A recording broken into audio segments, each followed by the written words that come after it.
Hello friends, it's Pixie. Welcome! Glad you could join me. So it is day 2 of this readathon and I'm starting it now because yesterday I was hungover. So I was taking care of that, drinking water, eating salt, eating sugar, replenishing the stuff. And I just didn't feel up to making a choice of what audiobook to listen to, so I did other things instead. But today I am a new person and I have started listening to A Midsummer Night's Dream by Shakespeare. Because, if you don't know, this is the All the World's a Page readathon, where the prompts are based on Shakespeare tropes. So I don't know which trope A Midsummer Night's Dream will fall into. I'm just gonna listen and then see what prompt I have ticked off, and we'll go from there. I need to do some painting. I'm working on some stuff to choose from for an exhibition at the Pride in my city, which we're gonna have at the end of September. So I'm trying to just create stuff, and hopefully I will eventually make something that I like. I do also need to make something to send to my patrons as a print for this month. I don't know, it's always hard to choose. Hard to feel like anything is good enough or like appropriate, I guess. Anyway, hello, welcome to this vlog. I hope you enjoy it.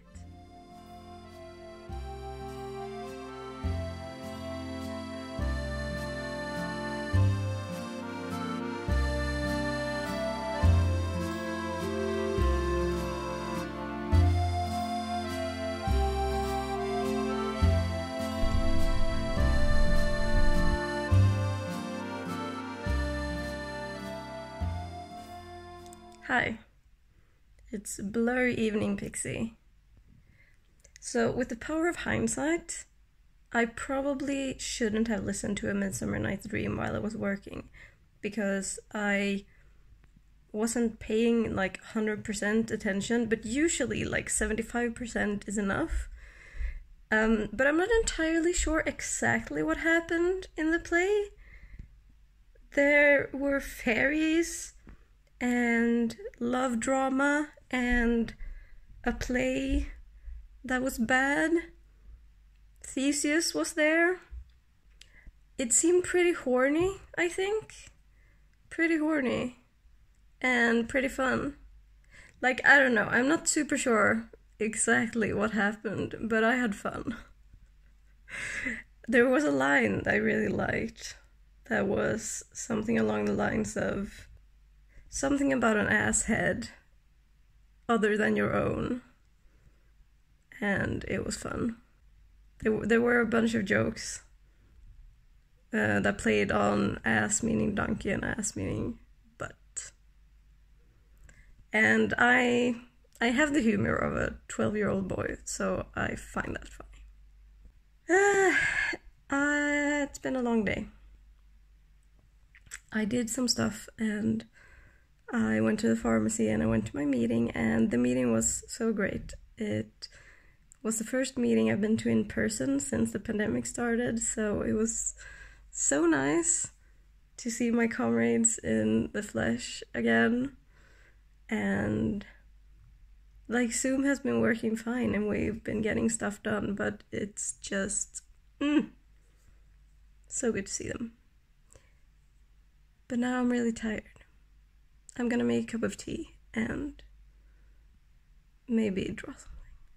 And we'll see what I read next. I haven't decided. I haven't decided what prompt A Midsummer Night's Dream fills. I think I'm gonna write down what prompts it could be for and then see what else I end up reading. And I'll fit it in accordingly.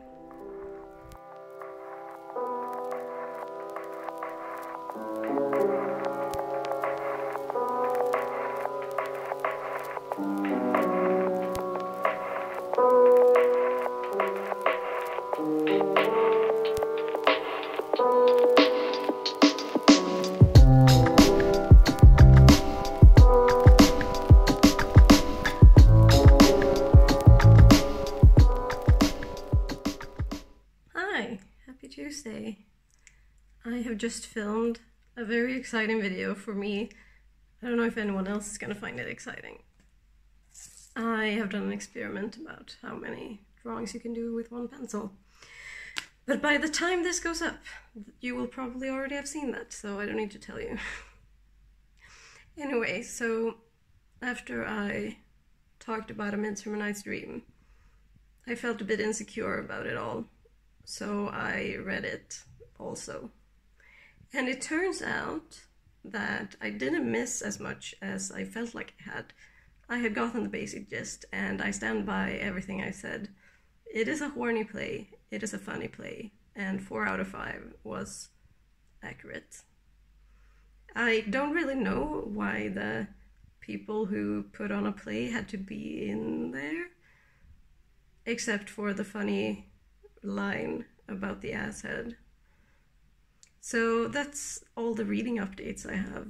I will check in with you about that.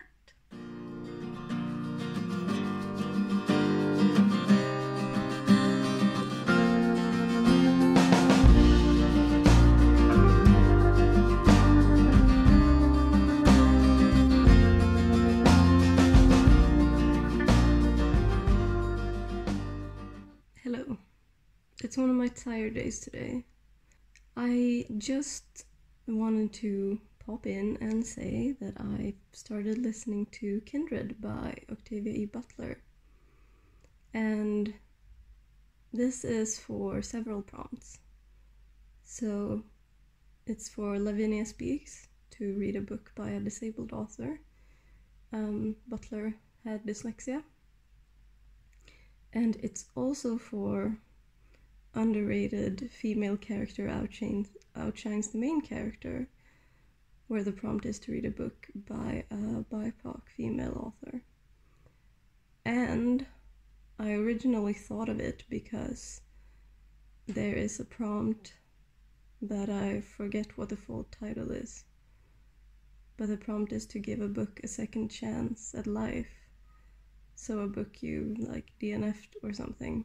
And I haven't DNF'd Kindred, but I started listening to it once before when I was really exhausted, and I fell asleep and had no idea like what had happened. So I restarted it from the beginning so I wouldn't like miss anything. And it's really good.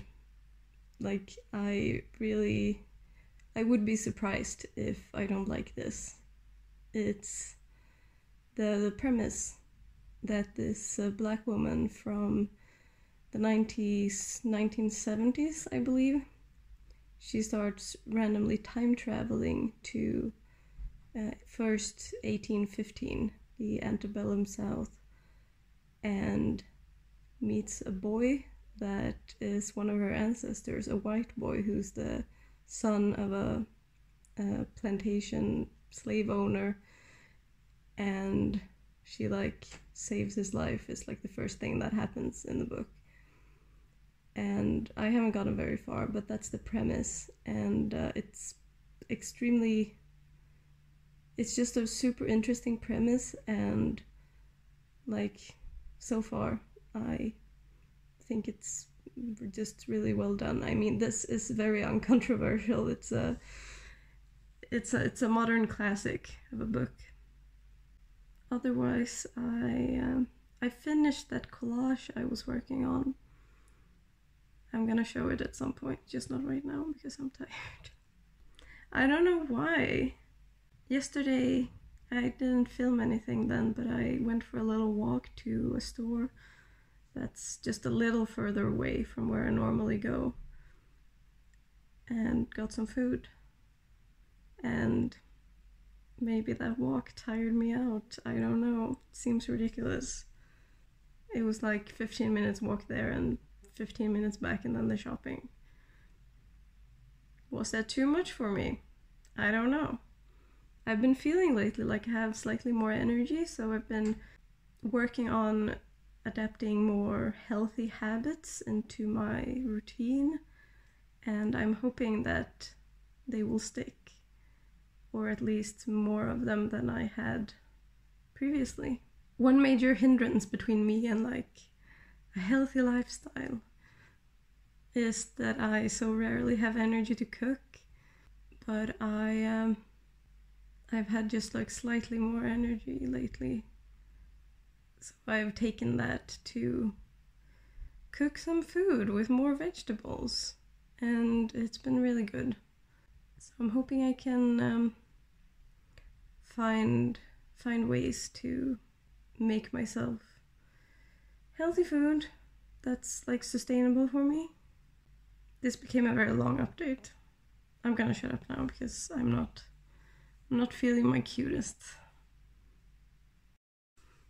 The prompt is called Fake Your Own Death because that will definitely solve this problem with a second chance at life. Also, Kindred works for history but add even more drama, where the prompt is to read a book that blends historical fiction with another genre. So in this case, sci-fi. So that's 4 prompts. And I'm actually gaining some energy now that I'm talking about the books. A Midsummer Night's Dream also works for multiple prompts. The one I'm most relieved about is Band of Brothers, read a book with an ensemble cast, because I wasn't sure what that means. Or that has multiple points of view. But I would say A Midsummer Night's Dream definitely has an ensemble cast. And also, it has a romance element, so that ticks off the prompt. It's a problem play, so your punishment is marriage. And it ticks off, you just missed the character you really needed to talk to. A book you've been meaning to read for a while. Because I have been meaning to read A Midsummer Night's Dream, because I have been thinking for a long time that I would enjoy it. And I was right. So, you know, just goes to show that I'm right.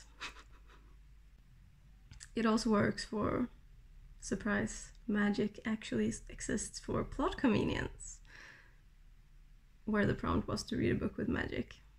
Because the magic in A Midsummer Night's Dream is definitely extremely plot convenient. Okay, goodbye this time, for real. And I will see you tomorrow, probably.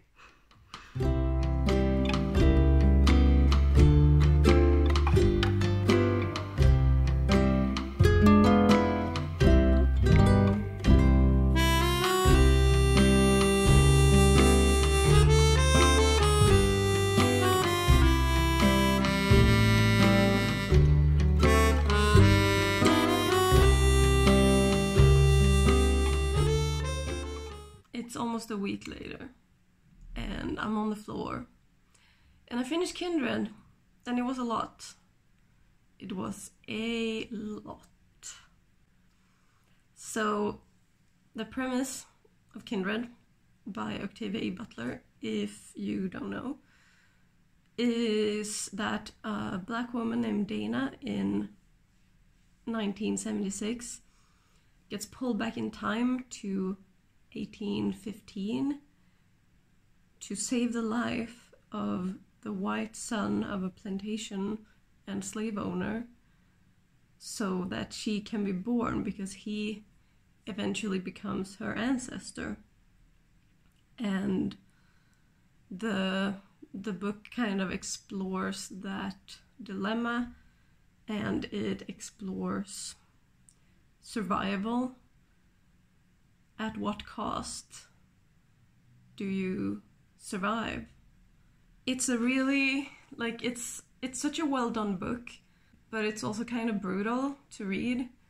Like, you have slavery, obviously, and everything that comes with, such as violence and rape and suicide. It was at parts intense, but it's not like overly graphic. It just really hit me because it's horrible. I don't know. I feel like I don't need to qualify why that affects me. But what I think makes it a great novel is that it explores very like contradictory relationships Like, she does not like this racist young boy and man, but she has to save his life, and they develop a very strange, like, codependent relationship, and she meets other people who are in her family tree as well and have just really complex relationships with them.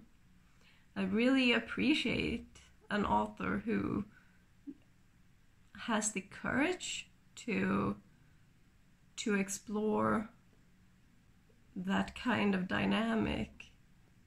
It's a great effort of writing, and I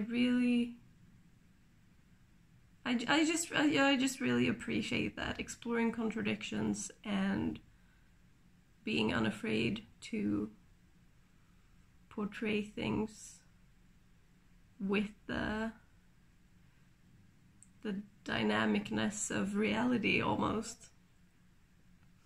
Because often for fiction's sake, things are simplified, and that's not a bad thing in itself. I appreciate that, and like, as an artist and illustrator, I love to simplify things compared to how they look in reality, and you can still get a message across. So I'm not saying simplification is bad. I just think it's really cool what she managed to do with that, and that just that portrayal of human relationships was like, it wasn't easy to read. It was very often uncomfortable, but at the same time I really enjoyed like I said, the complexity of it. And like, this is an author who trusts her readers to not be fucking stupid, and I appreciate that, because I feel like I've read too many books where the author thinks I am dumb as rocks, and I don't like that. So Kindred is also supposed to be the first sci-fi novel written by a Black woman. It's just an incredible achievement, because I personally think that the best sci-fi novels are the ones who really utilize the tools of sci-fi to explore humanity and just like the dilemmas and complexities of being human, like Frankenstein, Mary Shelley, and her exploration of like our fear of death, and also loneliness and stuff like that. So I think Kindred is a great achievement of the genre. I'm glad I read it, but now I feel like I need to read something lighter.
26th today, and I thought that I had filmed several clips that I haven't, because I'm editing now and I'm missing a few clips. So let me catch you up to speed before we round out this video, because I am ending the readathon today, even though there's a few days left in the month for reasons that I will explain.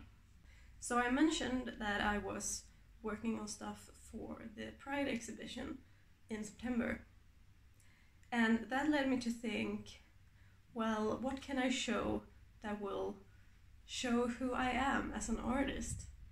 Which led me to think, who am I as an artist? Oh no! And I spiraled into an art identity crisis. And I think it's kind of funny that a Pride event led me to an identity crisis, but not about sexuality, about my art. So the third book and the final book I read in this readathon, 3 books in a month, it's not great, but they were all good books, so we're counting it as a win. So the third book I read, I went on Scribd and looked for art books because I felt in my crisis that I needed some new input. I really wished I was still in art school and could talk to my teachers, but anyway. And I found this book called The Creative Path, View from the Studio on the Making of Art by Carolyn Schlam. And this fits into the prompt, The Fool with All the Wisdom. Read a book you're unsure about. And the reason I was unsure was because oftentimes when people talk about art, they do it in a very mystical, magical, nebulous sort of way. Which, like, I get why that happens, but that's not really what I want and what would help me. And I was at the start, I don't know, she compared the start of a painting to the like Genesis myth in the Bible. And I was like, I don't know about that one, Chief. But it got a lot better, and I ended up giving it 4 stars out of 5, and I do think it's a useful book for any artist, because most of it is quite practical, but it is a lot about the mindset and how you approach the making of art and how you approach painting specifically. And every chapter ended with a few exercises that you can do, and almost all of them were new to me, things I hadn't heard before.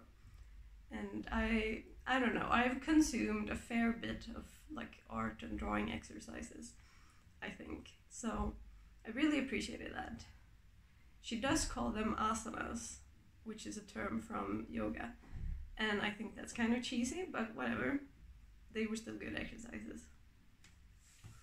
And after that, I continued dealing with my art crisis by watching a lot of documentaries about art history to further like situate myself in the art world. That sounds bad, because the art world, as in like museums and galleries and stuff, is not really a place where I want to be, but more like situate myself in the tradition of painting. And the thing is, there's a lot of great stuff to build on, and I think that's what you kind of have to do to move forward. Look at what you're coming from, if that makes sense. Speaking of art books, I've also been reading Art and Revolution by Leon Trotsky, which you may have seen in some B-roll footage. So it says literature and revolution in Swedish on the cover, but I've double checked with my Anglophone comrades, and this collection, because it is a collection of articles, and this collection is called Art and Revolution in English. So I've read about half. The thing with reading theory is that it takes about 10 times as much brain power as reading fiction does. So that's my excuse for why I still haven't finished it. But this has also been very helpful to me in my crisis, because Trotsky comes from a Marxist philosophy like myself, and also with a deep appreciation for art and like what I was talking about, what came before, the history of art. The first bit is a lot about the writing in early Soviet Russia, specifically the writers who were more or less sympathetic to the revolution and tackled that topic in their writing, and he sort of analyzes the political tendencies and implications of their writing. And I don't know, I really appreciated it, because oftentimes when I think about making political art myself, I feel a lot of pressure on the political side of things to say something worthwhile and say it clearly enough, but not too clearly, so people feel like I think they're stupid. And Trotsky's main criticism of all these writers he writes about is that their political level is too low. They lack the understanding for the class relationships and the historical processes that are taking place. And that feels a lot more like something I can handle. I'm not saying I'm a master of historical materialism, but I can learn. I am working on that, and I have been for years, and I can keep doing that. It's more a tangible goal than it is to like make a good painting that is revolutionary but not too propagandistic and just perfect in every way. Anyway, this doesn't count for the readathon because I didn't finish it. So all in all, I completed 10 prompts with my 3 books, which I think is pretty good. So, and it was 4 out of 5 stars the whole way through. So we had A Midsummer Night's Dream by William Shakespeare, we had Kindred by Octavia Butler, and The Creative Path by Carolyn Schlen. And I talked a lot about Kindred and talked a lot about how great it is, so you might be wondering, why was that 4 stars and not 5? And I don't know. I genuinely don't know. The way that I use star ratings is I just vibe, and it felt 4 star and not 5. And that's all I can say about that, really. We'll see what happens with my art crisis. This reading vlog was a lot about art. I hope you will come along next time to see what happens with this wild, crazy art journey. And if you want to keep up to date with the exhibition stuff, follow me on Instagram or on Twitter. Maybe. Anyway, thank you for hanging out with me during this vlog. I really appreciate it. And I want to say an extra big thank you to my patrons. Thank you for supporting me in the most sustainable way that I can do. I really appreciate it. Okay, I'm sorry. I need to stop singing in videos. I cannot sing. I just do it when I feel self-conscious. So I will see you next time. Hopefully next week. Whenever it is, until then, take care of yourself. Okay?